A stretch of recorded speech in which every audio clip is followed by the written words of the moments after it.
Hey everyone, welcome back to Fluent Vibes Podcast, your daily English practice podcast. I'm Amy. And I'm Sam. Thanks for being here today. If you're new, make sure to subscribe so you don't miss our daily episodes. We post a brand new conversation on books, life lessons, English tips, and many more every single day so that you may improve your English. So, I have really been looking forward to this deep dive today. I've basically been thinking about this specific conversation all week long. Oh, yeah, me too. It's just such a foundational topic. It really is. Today, we are diving into something that literally changes the way people look at the world and, specifically how they look at their own wallets. Right, which is something we all care about. Exactly. We are talking about the intensely famous personal finance book, Rich Dad, Poor Dad. Yeah, that book is it's everywhere. It is. I really feel like almost anyone who has ever expressed even a tiny bit of interest in business or, just not being broke has had someone hand them a copy of this book. Oh, absolutely. It's a massive cultural phenomenon. You see it on every bookstore shelf around the globe. Right. But what I find most fascinating isn't just its popularity, it's the structure of it. What do you mean by the structure? Well, when I first read it, I realized it doesn't read like a dry, dusty accounting manual. Oh, definitely not. There are no complicated charts or boring graphs. It's fundamentally a story. It's this autobiographical tale of a young boy growing up. And he's getting advice from two very different father figures. Exactly. Two fathers who had completely opposite philosophies about how the world actually works. And that storytelling aspect is exactly why it's so perfect for English learners. Yeah, it makes it very accessible. It takes these heavy, kind of intimidating financial concepts and wraps them in a relatable childhood narrative. It does. So let's unpack this slowly and carefully for everyone listening. The entire foundation of the book rests on these two contrasting mindsets. The poor dad and the rich dad. Right. Let's start with the poor dad philosophy. What does that actually look like in everyday life? Well, the poor dad mindset is essentially the default setting for modern society. The default setting. I like that. Yeah, it's the traditional path that is preached to almost every single child from the moment they enter kindergarten. Right, we all hear it. The philosophy goes like this. You need to put your head down.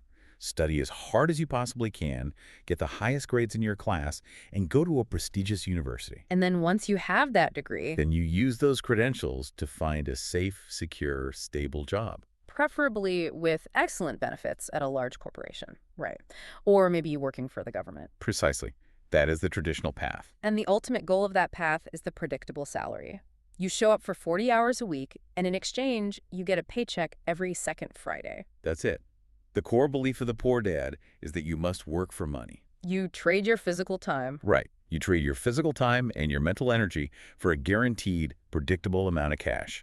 I want to pause here for a second, because I think it's vital to acknowledge why this is so incredibly common. It's very deeply ingrained. It is. When I first read this, I actually felt a little bit defensive. Really? How Because come? this isn't just quote-unquote poor advice. It's what my parents taught me. Yeah, mine too. It's what my teachers taught me. And there is a very good reason for that. It feels profoundly safe. It definitely feels safe. Think about it. If you know you are making exactly $4,000 a month, you can plan your entire life around it. You could budget perfectly. Exactly. You know exactly what kind of apartment you can rent. You know how much you can spend on groceries. You know what kind of car you can finance. It provides a strong sense of order. Right. The predictability is like a warm blanket. Society doesn't just encourage this path, it practically demands it. It really does demand it. Yeah. But the book asks us to look a little closer at that so-called safety. Right. To peel back the layers. Because while it feels secure in the short term, the book argues that this traditional path severely limits your long-term potential. It actually traps you. Okay, let's explore that word. How does it trap you? If I have a great job at a respected company and they pay me well, how is that a trap? It's a trap because your income is permanently chained to your time. Chained to your time. Yeah. Think about the physical limitations of being a human being. We only have so much energy. Exactly. You only have 24 hours in a day. You have to sleep for 8 of them. You have to eat, commute, and take care of your family. You can't work 24 hours a day. No, realistically, you can only work a certain number of hours before you burn out completely. So there's a hard ceiling on what you can earn. Yes, a very hard ceiling. Mhm. Even if you become a highly paid professional, like a specialized doctor or a top-tier corporate lawyer, you are still just trading time for dollars. Right. The hourly rate might be higher, but the mechanism is exactly the same. Exactly. If that highly paid doctor goes on vacation for a month, what happens? The income stops. Right. Or if they get sick and can't perform surgeries, the income stops entirely. Wow. Yeah. The poor dad mindset means if you stop pedaling the bicycle falls over. You must keep working forever just to keep the money coming in. When you put it that way, it paints a much more stressful picture. It's a lot of pressure. It is. Relying entirely on your own physical presence to survive doesn't sound quite so safe after all. It actually sounds quite vulnerable. Extremely vulnerable. So if that is the traditional way of thinking, let's contrast it with the rich dad mindset. How does the other father figure view work and money? It's almost a complete inversion of reality. The rich dad does not believe that the ultimate goal of human existence is to find a safe job and collect a salary until you're 65. What does he believe the goal is? His core philosophy is centered entirely around building and acquiring assets. Okay, assets. The fundamental difference is this. The poor dad believes you must work for money, but the rich dad believes you must make money work for you. Make money work for you. It's a very catchy phrase. It is, but it's deep. I want to dig into how massive of a paradigm shift that really is for a normal person. It's huge. Because, when I was a teenager working my first job at a local coffee shop, Right? Serving coffees. yeah, steaming milk and wiping down tables, if someone had walked in and told me, hey, stop working for money, What would you have said?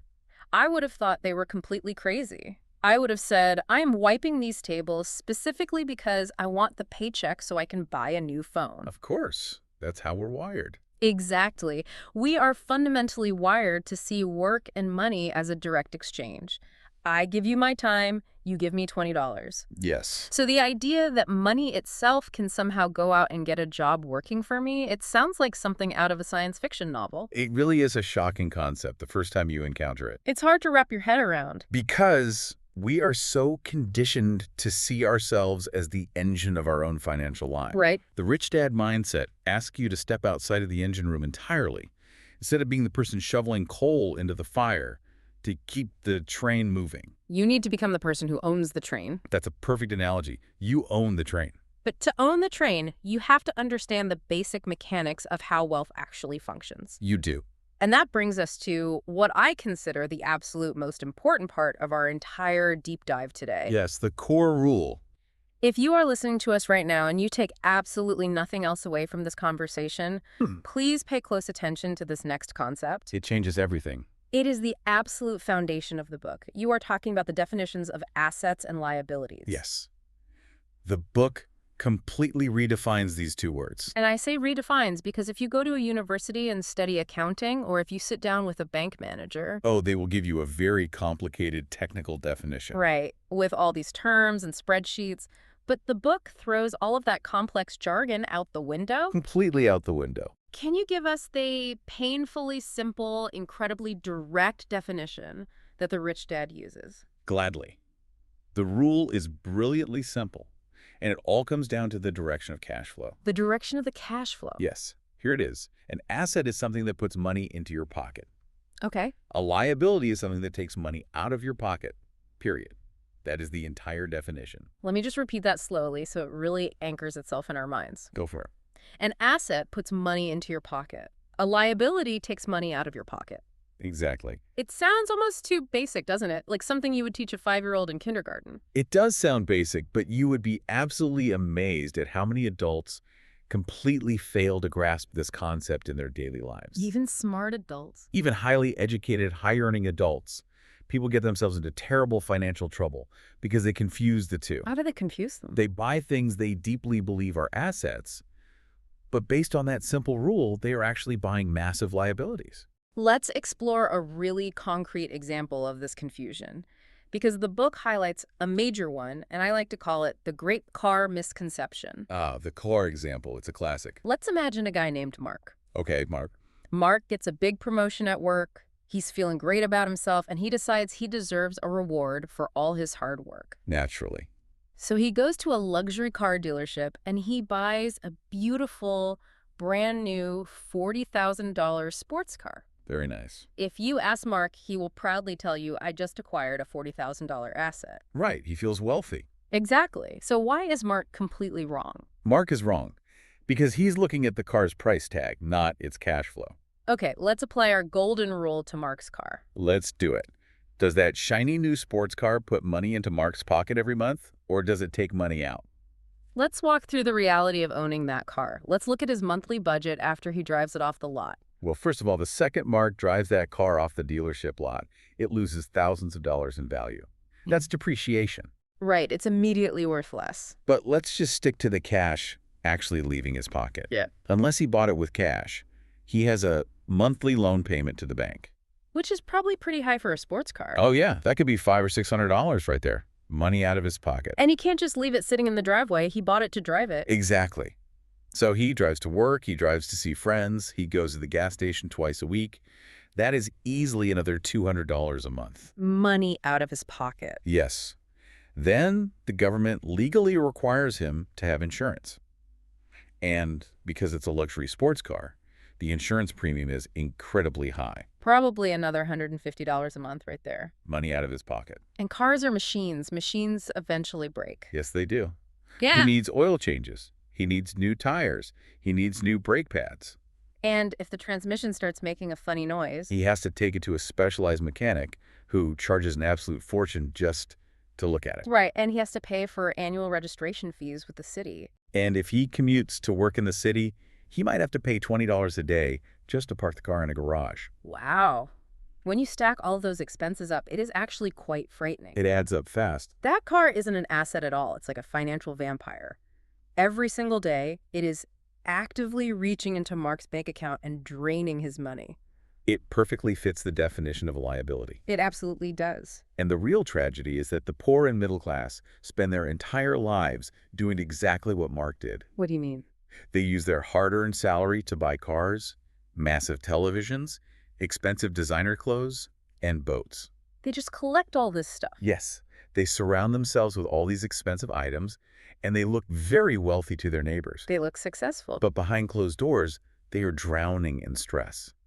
Because all of those items are liabilities draining their cash flow every single month. Okay, so if a luxury car is a liability, we need to show the listener what a real asset looks like under this definition. Let's do it. What is something that actually behaves the way the rich dad wants? Let's use real estate as a contrast, specifically a rental property. A rental property is the absolute classic example of a true asset. Let's do a step-by-step breakdown, just like we did with the car. Sure. Imagine you save up a down payment and you buy a modest 3-bedroom house. Okay, But instead of moving your own family into it, you decide to rent it out. I see. You find a nice family who needs a place to live, and they sign a lease. No, wait. So far, I have spent money to buy the house, which feels like money leaving my pocket. But let's look at the monthly cash flow once the system is actually running. Okay, let's look at a normal month. Let's say you charge the family $1,500 a month in rent. Nice. Now, you also have expenses for this house, just like the car. You have to pay the mortgage back to the bank, you have to pay property taxes to the city, Right. and you need to set aside money for maintenance, like when the water heater inevitably breaks. So it's not all pure profit. No. Let's say all of those expenses total $1,200 a month. Let me do the simple math here. The renter hands me $1,500. Yes. I turn around and pay out $1,200 for the mortgage, the taxes, and the repairs. Correct. That leaves a difference of $300. Exactly. And where does that $300 go? It goes straight into my pocket. Yes. Yes. Every single month, rain or shine, that property is generating a positive cash flow. Wow. You are not trading your physical hours for that specific $300. The house is doing the work. That makes perfect sense. The house is putting money into your pocket. Therefore, the rental property is a genuine asset. I think what's so powerful about this is how it completely changes the way you view the world around you. It's a totally different lens. Yeah, you can be sitting at a red light in your beat-up 10-year-old car, and you look over at the person next to you driving a brand new Mercedes. And society tells you to feel jealous of them. Exactly. Society tells you to assume they are wealthier than you. But with this new mindset, you realize they might be up to their eyeballs in liabilities, They might be broke. right? While you might be quietly saving your money in your old car to buy a rental property that will actually make you free. It reveals the truth about wealth. Wealth isn't about what you own to show off. It's about what your possessions do to your cash flow. Do they feed you or do they eat your money? Exactly. And once you train your brain to tell the difference between an asset and a liability, you've taken the first critical step toward financial independence. You just have to stop buying liabilities. You simply have to stop accumulating liabilities and focus obsessively on acquiring assets. But knowing that intellectually isn't always enough to stop people from falling into bad habits, is it? No, because it's hard. There is a very powerful societal current that pulls people back into buying liabilities. And this ties perfectly into another major concept from the book. The trap. Yes, a concept that describes the trap most people spend their entire adult lives stuck inside. The book calls it the rat race. The rat race. It's a deeply evocative phrase. It really is. It perfectly captures the desperation and the futility of the traditional financial path. For our listeners who are learning English and maybe haven't heard this specific idiom before, let's really paint a vivid picture of it. Okay. I want you to imagine a small pet rat, or maybe a hamster, living inside a wire cage. A very familiar image. Right. And inside that cage is a plastic running wheel. The rat climbs onto the wheel and starts to run. Because that's what rats do. Right. As it runs, the wheel spins. The rat thinks, if I just run a little faster, I will finally get to where I'm going. So it runs harder. Yes, it sprints, it exhausts itself, it puts in maximum physical effort. But because the wheel just spins in a circle, the rat never actually moves forward a single inch. It's a brilliant and honestly slightly depressing visual. Very depressing. But the author uses it to describe how the average person manages their financial life. They are the rat, and the wheel is the endless cycle of working for money just to survive. Let's break down exactly how someone gets trapped on this wheel. Walk me through the typical cycle of the rat race. It usually starts right after school. You get your first real job, and you start earning a salary. And that feels great at first. Oh, you get your first paycheck, and you feel a massive sense of accomplishment. But immediately, reality sets in. The bills arrive. Yes, you have living expenses, you have to pay rent for your apartment, you have to buy groceries to eat, you have to pay for your phone bill, your internet. And maybe you bought a car liability, so now you have a car payment. Exactly. So you take that hard-earned paycheck and you hand it out to the landlord, the grocery store, and the bank. You literally pay everyone else. And what happens at the end of the month? The bank account is empty, the money is completely gone. Just zeroed out. Precisely. And because the money is gone, you are forced to wake up the next morning when the alarm clock rings at 6 a.m. You climb back onto the wheel. You climb back on the wheel, and you go to work again. You work to earn money, you spend that money to survive, and because you spent it, you have to go back to work. Earn, spend, work. Earn, spend, work. That is the rat race. And it is incredibly exhausting. We really need to emphasize the psychological toll this takes on a person. It wears people down. Most people spend 40 or 50 years doing exactly this. They commute in terrible traffic every morning. They sit in an office or stand on their feet all day long. They deal with difficult bosses and angry customers. Yes, and they come home too tired to even enjoy their evening. And the worst part is they are terrified of losing their job. Because they have no safety net. Right. If the paycheck stops for even 1 month, they won't be able to pay their rent. It is a life driven entirely by fear. Fear and desire. The fear of not having money keeps them going to work, and the desire for nice things keeps them spending the money as soon as they get it. It's a vicious cycle. It is. But here is the most insidious part of the trap.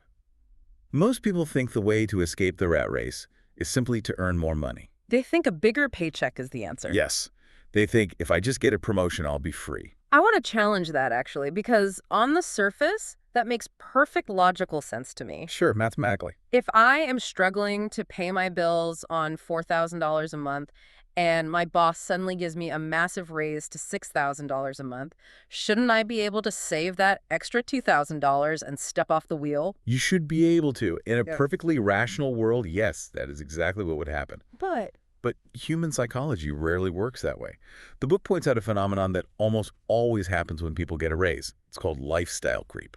Lifestyle creep. I love that term. It's very accurate. When people start earning more money, they almost instantly increase their expenses to match their new income. So they get the raise, and instead of saving the extra money, they say, hey, I can finally afford to move out of this small apartment and rent a big house. Exactly. They rent a bigger house, which means higher utility bills. More space to heat and cool. Yes.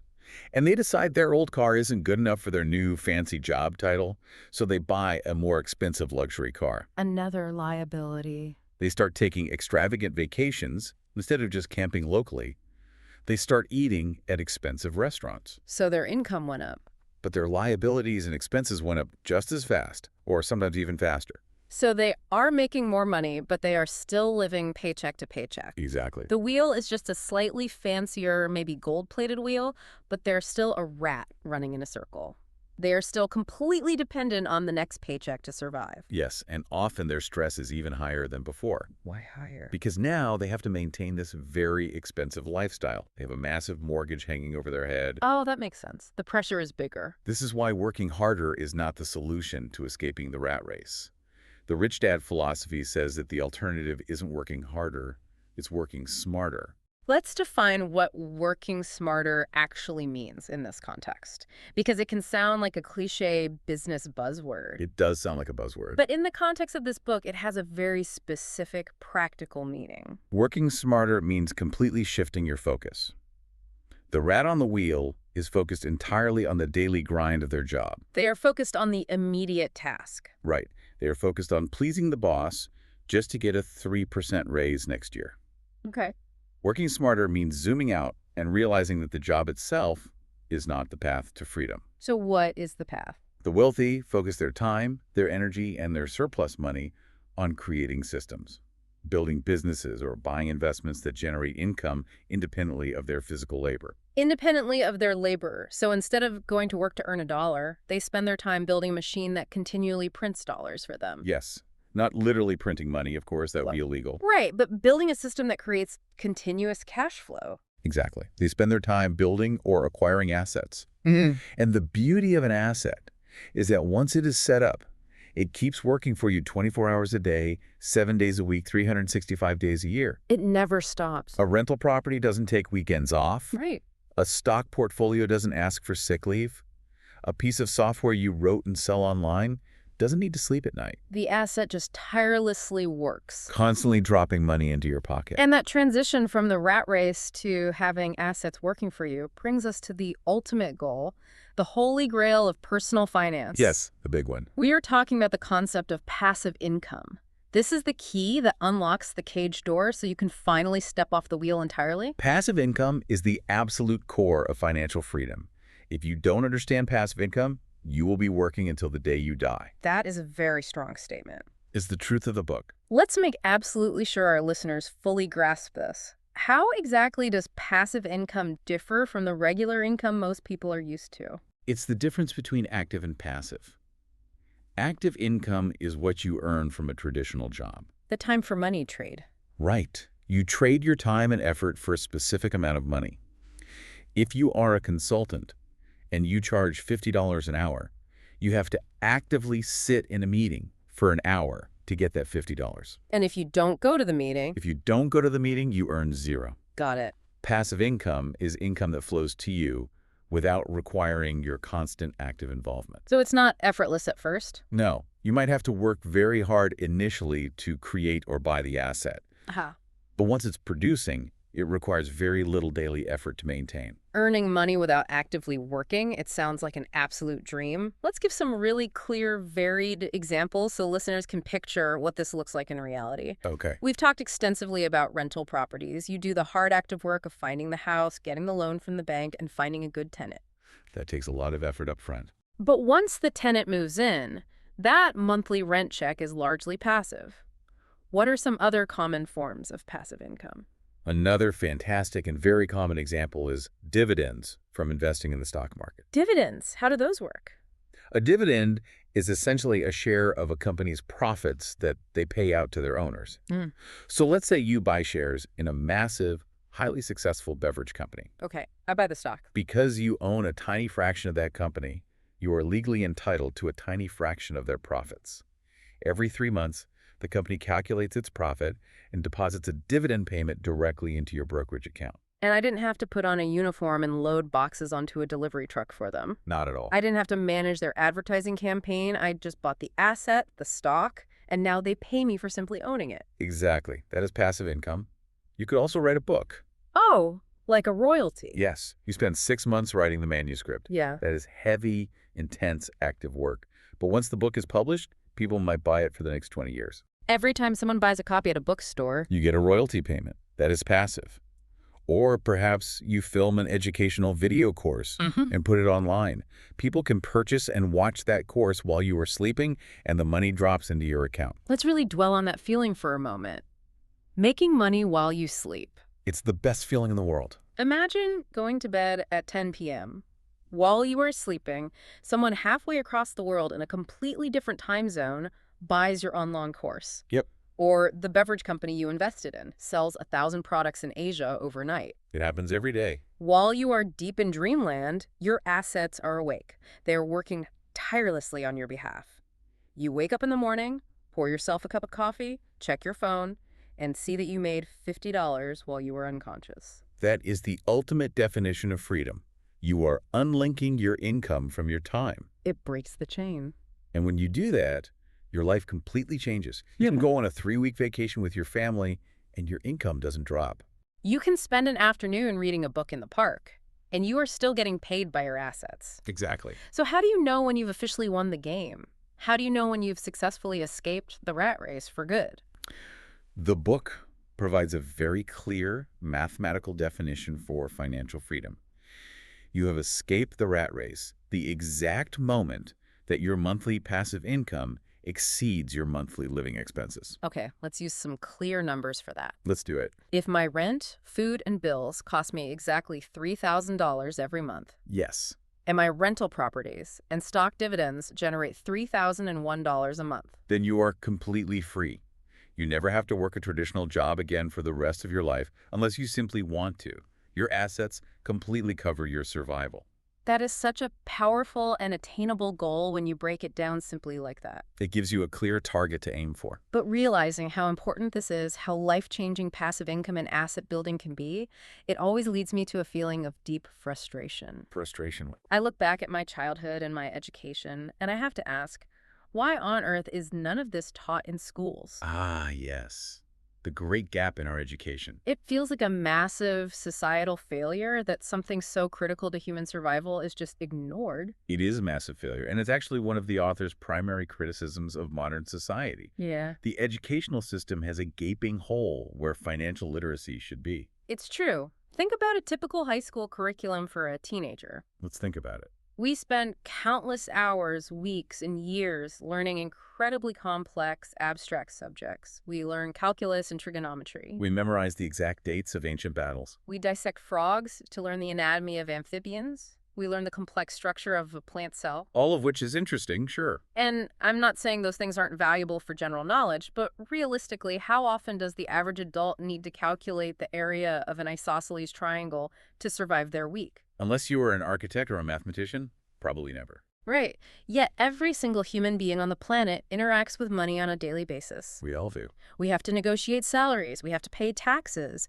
We take out huge mortgages to buy homes. We use credit cards, and we try to save for retirement. It is the one subject that universally affects everyone's quality of life.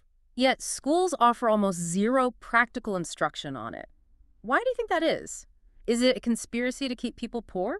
It's not necessarily a malicious conspiracy, but it is a direct holdover from how and why the modern school system was originally designed. How was it designed? If you look back at history, the modern educational system was largely developed during the Industrial Revolution. When all the factories were being built? Exactly. The goal of schools back then wasn't to create millions of independent, wealthy entrepreneurs. The goal was to create a compliant, punctual workforce for the newly built factories and corporations. Wow, that makes an uncomfortable amount of sense. It really does. When you look at how schools operate today, the ringing bells to signal shift changes between classes, the rigid rows of desks, the extreme emphasis on following instructions exactly. And the punishment for talking out of turn or challenging the teacher. It perfectly mirrors a factory environment. Exactly. The system is designed to train you to be a good employee. It trains you perfectly for the poor dad mindset. Show up on time, do what you are told. Don't ask too many questions, and gratefully accept your paycheck. They don't teach you how to read a financial statement, how to invest in real estate, or how to create passive income because those skills don't make you a better factory worker. No, they make you independent. They make you the owner of the factory. Precisely. So we have millions of young adults graduating from university, maybe holding a degree in literature or history, and they are thrust into the real world with absolutely no idea how the game of money is played. None at all. They immediately take on massive credit card debt, they buy cars they can't afford, and they get sucked right into the rat race. Because they were never given the map to avoid it? It's a tragedy, really, and it's why so many hardworking people spend their lives struggling with financial stress, even if they have good, respectable jobs. So true. So if the system is designed this way, what is the takeaway for the person listening to us right now? If the schools won't teach us and our parents only know the poor dad mindset, who is going to save us?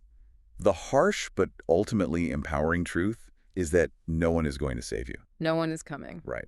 The ultimate takeaway is that you must take total personal responsibility for your own financial education. You have to do it yourself. You cannot wait for the government to change the school curriculum. You cannot wait for your boss to suddenly sit you down and teach you how to invest. You have to be proactive. You have to become your own teacher. Yes.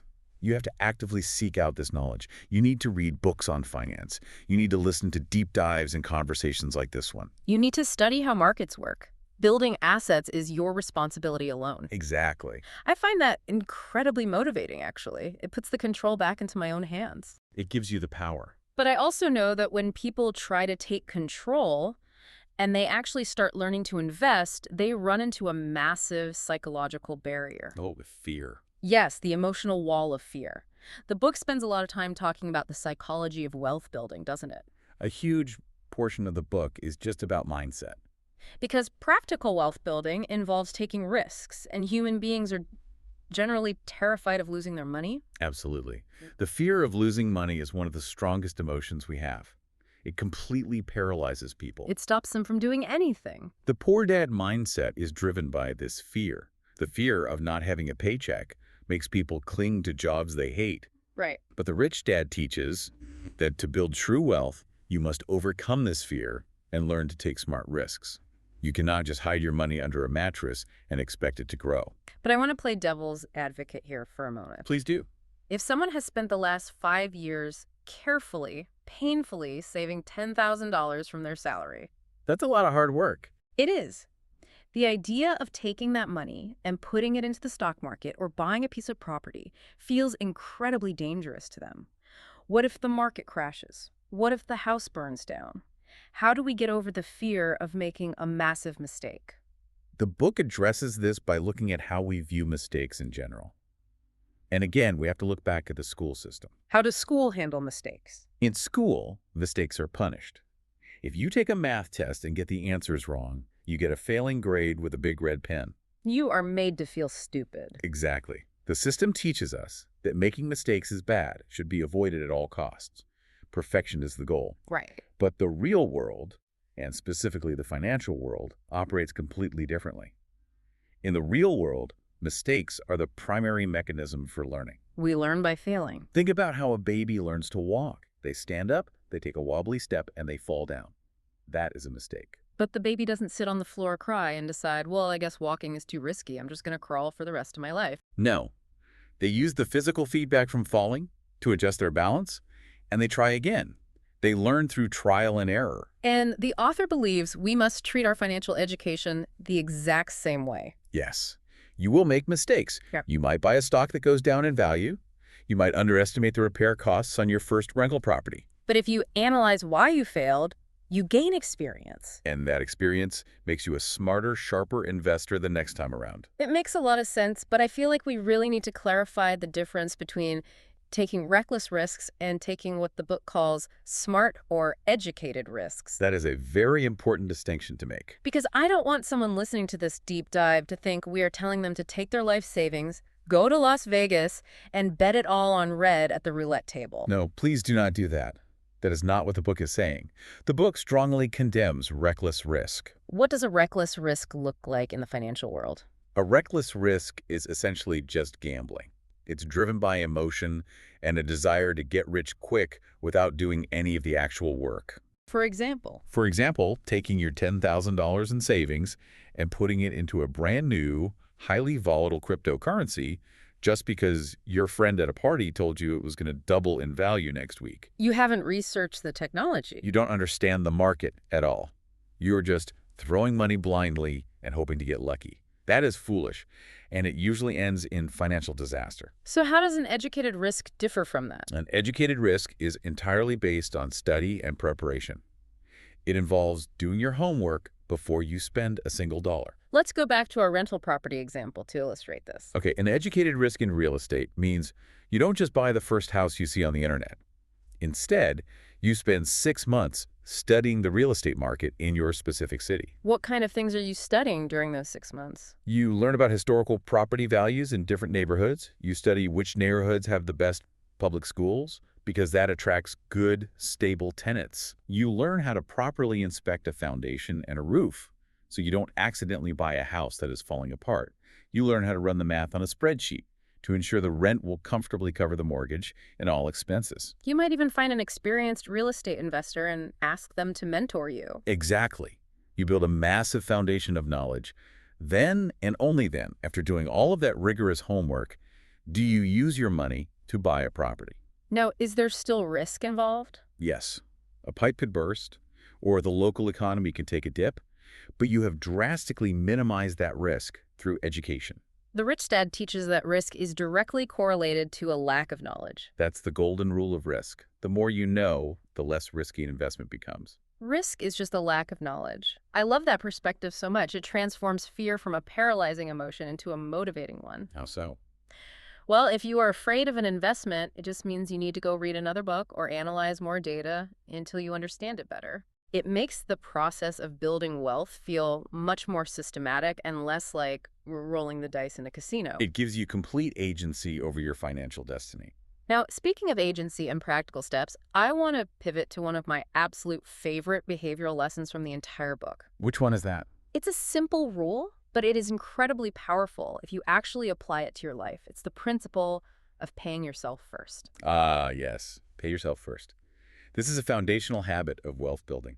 It really is. It is intellectually very easy to understand, but emotionally and practically very challenging to execute consistently. Let's break down the mechanics of this because it's so important for our listeners. To really understand what it means to pay yourself first, we have to look at what the average person does, which is essentially the exact opposite. Right. Most people practice a habit we could call pay everyone else first. Let's bring back our friend Mark to demonstrate this. Poor Mark. Okay, Mark gets his paycheck on Friday. What is the very first thing he does? He sits down at his computer and he pays his landlord for rent. Then he pays his monthly car loan to the bank for that expensive sports car. Then he pays the electric company, the water company, and his internet provider. Then he pays the minimum balance on his credit card. Then he goes to the supermarket and buys groceries. He distributes his money to everyone else's businesses. And then what happens? And then he looks at whatever tiny amount of money is left over at the bottom of his bank account. Maybe it's $50, maybe it's nothing at all. And if there is anything left, He says, okay, I will put this in my savings account, but realistically, there is always a new expense that pops up. A friend invites him out to dinner, or he sees a pair of shoes he wants, so the money gets spent. he never saves and he never invests. Because he treated himself as the absolute last priority. His future wealth was at the very bottom of the list. So how does paying yourself first flip this script? It completely reverses the order of operations. The rule dictates that the very moment you earn money, before you pay the rent, before you pay the electric bill, before you buy groceries, you immediately take a predetermined percentage of that income and you move it into your asset building column. So I get paid, and before I do anything else, I take, say, 10 or 20% of my paycheck, and I put it straight into my investment account to buy stocks, or into a savings account specifically designated for a real estate down payment. Exactly. You are literally paying your future self before you pay anyone else. Yeah. You are making your own wealth the highest priority. And what about the bills?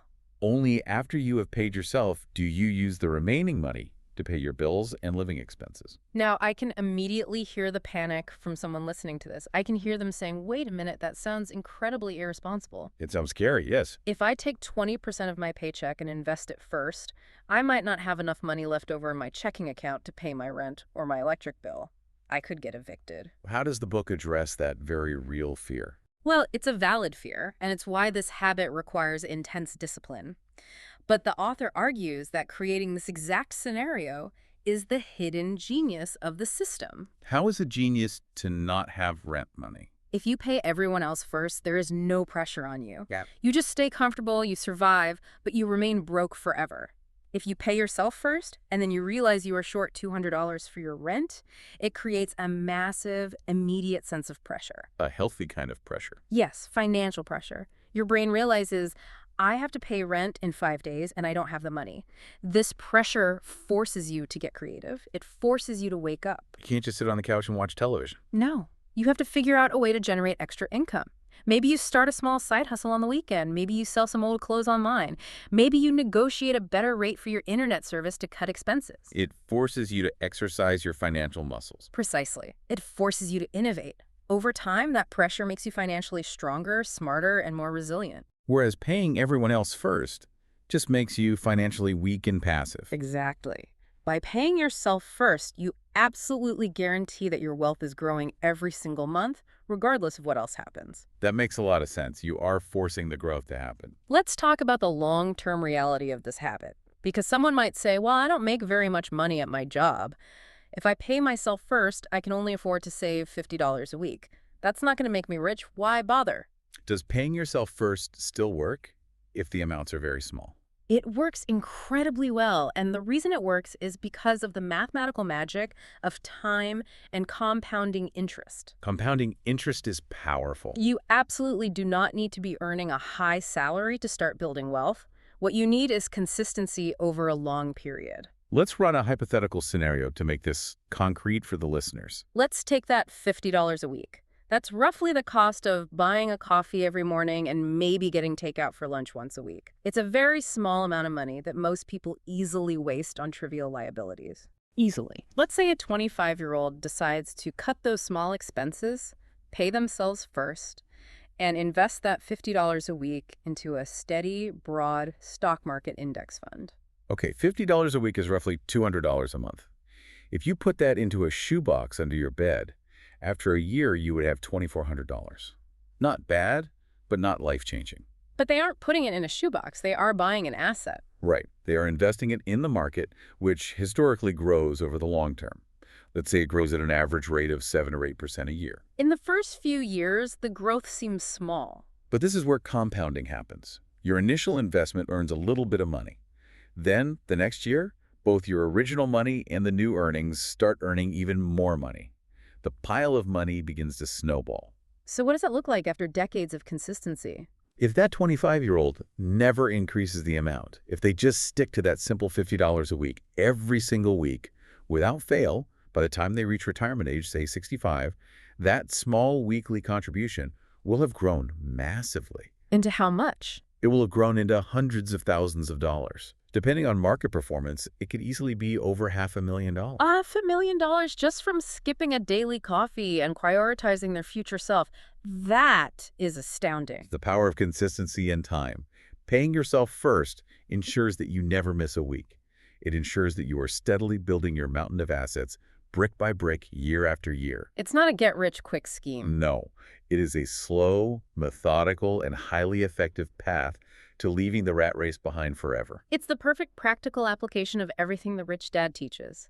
You are actively choosing to acquire an asset before you allow yourself to be drained by liabilities. Exactly. This has been such a deeply valuable and expansive conversation. I feel like we have really explored the corners of this mindset. We covered a lot of ground today. We've talked about the emotional traps, the mechanics of cash flow, and the historical reasons why we are in this mess to begin with. But to make absolutely sure everything is crystal clear for our audience, I want to neatly package the takeaways. That's a good idea. Can you provide a solid summary? Let's narrow it down to the 4 main lessons from the book. I would be happy to. If you are taking notes at home, these are the 4 pillars of the Rich Dad philosophy that you need to remember. What is lesson number 1? Number 1, understand the exact difference between assets and liabilities. Remember the golden rule of cash flow. An asset puts money in your pocket. A liability takes money out of your pocket. You must be brutally honest with yourself when you look at your possessions, your car, your big television, your expensive clothes. These are taking money from you. Step one is clarity. Stop lying to yourself about what is making you rich and what is making you poor. What is the second lesson? Number 2, focus your energy on building assets. Shift your mindset away from working harder at a job you dislike just to get a tiny raise. Instead, focus your surplus time and money on acquiring things that generate independent income. Buy rental properties, invest in dividend-paying stocks, create intellectual property, or build a side business. Make your asset column as big as possible. Because the more assets you have, the more money flows into your pocket automatically. Got it. And lesson number 3. Number 3, dedicate time to learning about money and investing. Recognize the failure of the school system and take personal responsibility for your financial literacy. You have to become a lifelong student. Read books, study market trends, understand basic accounting, learn how taxes work, and learn how to analyze an investment so you can take educated, smart risks instead of throwing your money away on reckless gambles. Education is the shield that protects you from risk. And the final lesson.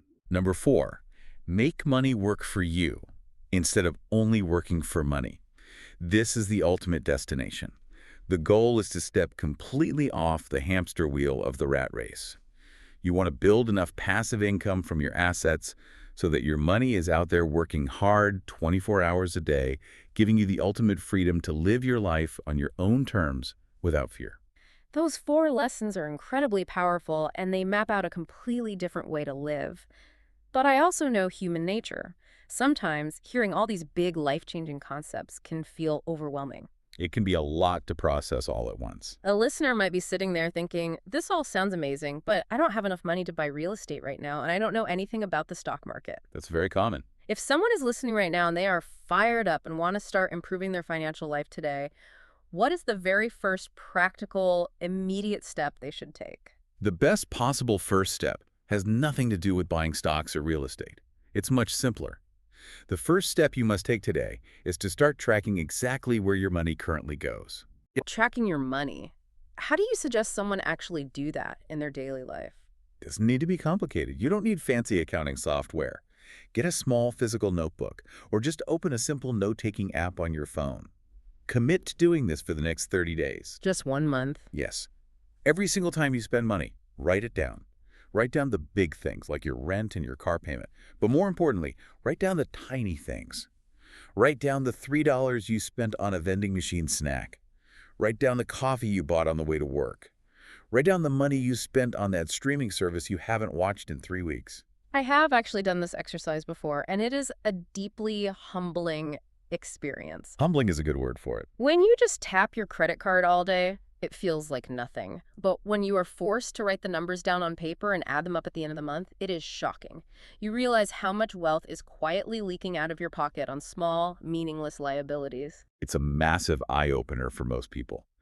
The reality is, you cannot build a column of assets if you have no idea where your money is currently bleeding out. You have to stop the bleeding first. That makes perfect sense. Once you clearly understand your expenses, you will naturally find areas where you can cut back without really affecting your happiness. You will easily find that $50 a week we talked about earlier, and once you find that hidden money, you can use it to start your new habit of paying yourself first. It's brilliant because it's completely actionable. You don't need a finance degree to track your expenses. You just need a pen and some honesty. Anyone listening can start doing that the minute this deep dive ends. That way. Before we wrap up today, I think we need to share a final thought to set expectations for the journey ahead. Because shifting your mindset and building wealth isn't a magical overnight fix, is it? No, it is absolutely not a quick fix. If anyone promises you a way to get rich quick without effort, they are lying to you. My final thought to leave everyone with is this. Remind yourself that financial education is not a one-time class. It's a continuous process. Yes. You don't just read Rich Dad, Poor Dad once, close the cover, and suddenly know everything there is to know about money. It is a lifelong, continuous journey. Because the world is always shifting. Exactly. The global economy changes constantly. Interest rates go up and down. New technologies create new investment opportunities, while old industries die out. Yeah. The tax laws change. And on a personal level, your own life goals will change as you get older. You'll have to adapt. Because the landscape is always moving, you must commit to remaining a curious student of money for your entire life. You must always be learning, adapting, and refining your strategy. I completely agree. The learning never stops. And the fact that you are listening to discussions like this one is the perfect proof that you are already on that path. It's the best place to start. The fact that you spent this time with us today means you are actively taking steps to rewrite your financial future. You are gathering the mental tools to change your paradigm. From being a rat running tirelessly on a wheel for a paycheck to becoming someone who commands their money to work for them. It's a powerful transformation. It might be a journey of 1,000 miles, but understanding the true difference between an asset and a liability is that critical, life-changing first step. If you enjoyed this, please like, subscribe, and share with a friend who's learning English. We'll see you tomorrow with another easy conversation. Bye, everyone. Bye.